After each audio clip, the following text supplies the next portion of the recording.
गीता अमृतम में आप सभी का स्वागत है। तो हम आ गए हैं भगवत गीता अध्याय 4 श्लोक क्रमांक 36 पर। पिछले श्लोक में हमने देखा कि भगवान ने बताया कि कोई व्यक्ति अगर दिव्य ज्ञान को हासिल करता है तो कैसे वो अपनी जिंदगी को बदल सकता है, कैसे वो अपनी चेतना के स्तर को ऊंचा उठा सकता है। और इसी श्रृंखला को आगे बढ़ाते हुए भगवान इस श्लोक में बताते हैं कि ऐसा दिव्य ज्ञान प्राप्त करने की योग्यता क्या है। तो भगवत गीता अध्याय 4 श्लोक क्रमांक 36 भगवान कृष्ण कहते हैं, अपि चेतसी पापेभ्य सर्वोभ्य पाप कृतम सर्वम ज्ञान पल्वेन एव वर्जिनम संतिरस्यसि।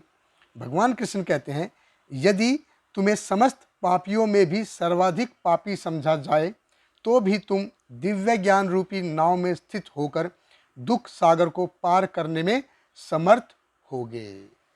देखिए, भगवान कृष्ण कहते हैं, अपि चेतसी पापे भय सर्वभय पाप कृतम।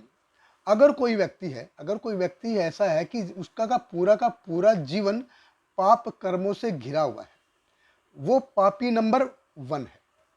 देखिए, हम अपने पाप कर्मों के कारण ही इस भौतिक जगत में जन्म मृत्यु के सागर में पड़े हुए हैं और पाप कर्मों के कारण ही हम बार बार निम्नतर योनियों में जाते रहते हैं।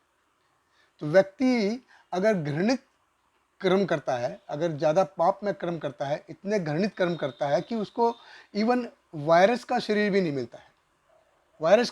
मिलता है, तो वो घोस्ट के रूप में, भूत के रूप में रहता है।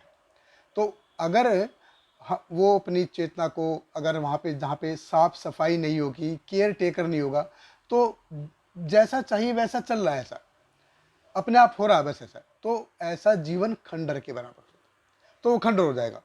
तो और जब खंडर होगा तो उधर कौन रहेगा? उधर भूत रहेंगे।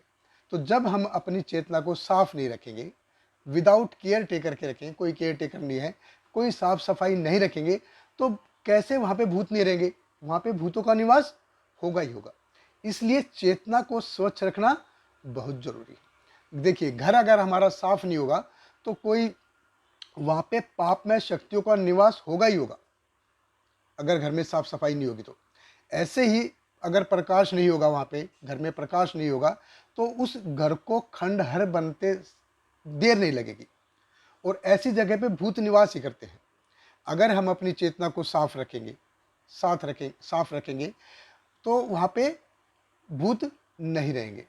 अगर हम अपनी चेतना को साफ नहीं रखेंगे, अपने शरीर को साफ नहीं रखेंगे, तो हम अपनी चेतना को खंडहर में ही बदल रहे हैं और वहाँ पे वो तो भूतिया आवाज़ अगर आएगी तो उसमें हमको कोई हैरानी नहीं होनी चाहिए, यार ये क्या हो रहा है। तो इसलिए अपनी चेतना को साफ रखना बहुत जरूरी है। अपनी चेतना को और अपने शरीर को साफ रखना बहुत जरूरी है।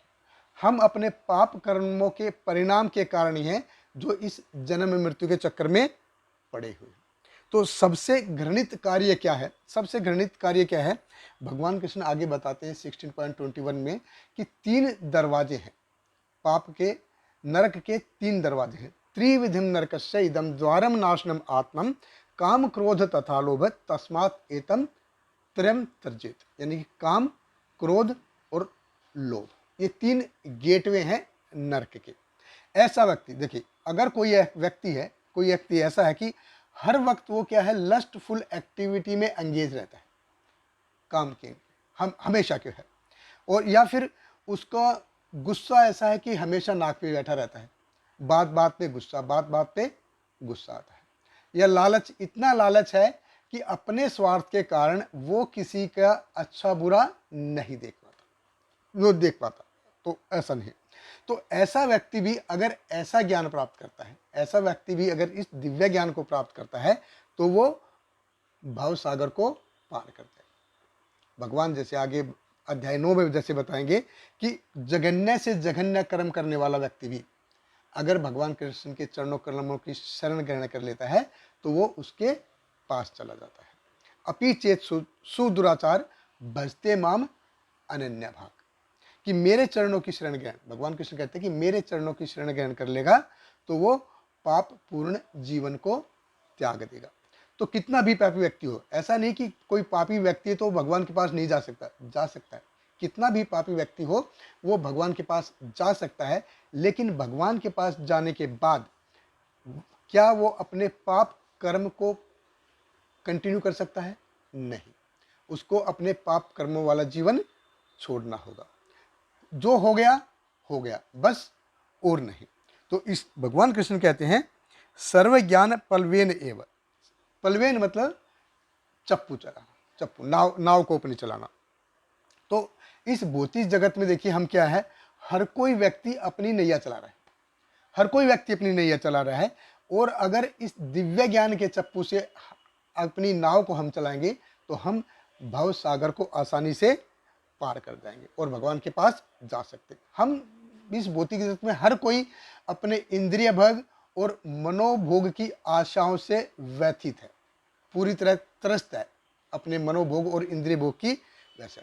और वो चेतना हमको मजबूर करती है कि हम पाप कर्म करें, वही चेतना हमको मजबूर करती है कि हम पाप कर्म करें, और वो हमारे जीवन को पूरा का पूरा खंडहर बनाती है। तो श्रील भक्ति विनोद ठाकुर बड़े सुंदर तरीके से लिखते हैं,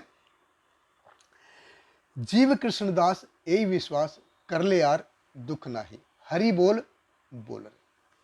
अगर हम भगवान के, अगर कोई व्यक्ति भगवान के पवित्र नाम का जप करता है और उसको ये विश्वास हो जाता है कि उसका काम दास के रूप में अपने आप को जान लेता है कि मैं भगवान कृष्ण का दास हूँ और मेरे को भगवान कृष्ण के और भगवान कृष्ण के दासों का सेवा करनी है। जब उसको ये एहसास हो जाता है, जब उसको ये विश्वास हो जाता है, तो वो जान जाता है कि यार अल्टीमेटली जीवन में करना क्या है, दास के रूप में भगवान और भगवान के भक्तों की सेवा करने की। और ये जब उसको एहसास हो जाता है तो वो कितना बड़ा भी दुराचारी क्यों ना हो, वो आसानी से भवसागर को पार कर जाता है। बहुत बहुत धन्यवाद। हरे कृष्ण। हरे कृष्णा कृष्ण कृष्ण हरे हरे, हरे रामा राम राम हरे हरे।